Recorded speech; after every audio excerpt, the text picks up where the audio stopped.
আদিবাসী মানুহৰ লগত যদি অত্যাচাৰ হয় নহয়, চাহে বাগানৰ মেনেজাৰ হওক, চাহে বাগানৰ ছেক্ৰেটাৰী হওক, কেতিয়াও নেৰো মই। ঠিক আছে, আপোনালোকে তলত ভিডিঅ'টো চাব পাই আছে। প্ৰথমত ভিডিঅ'টো আপোনালোকে চাই লওক সম্পূৰ্ণ। ফোন কৰিলো ইমান ফোন ৰিচিভ কৰা নাই।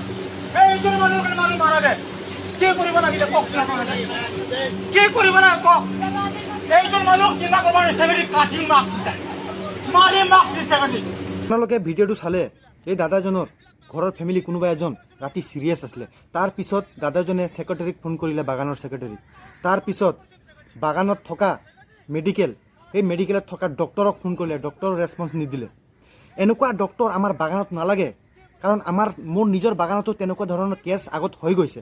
দাদাজনেতো ফেমিলি আৰু নেক্সট টাইম ঘূৰাই নাপায়। কিন্তু এটা কথা এই ভিডিঅ'ৰ মাধ্যমত ক'ব বিচাৰি আছোঁ মই, নেক্সট টাইম যাতে তেনেকুৱা ধৰণৰ ঘটনা বাগানবিলাকত নঘটে। কাৰণ বাগানত থকা মেনেজাৰ, বাগানত থকা ডক্টৰ চবৰে লেভেল বেছি হৈ গৈছে।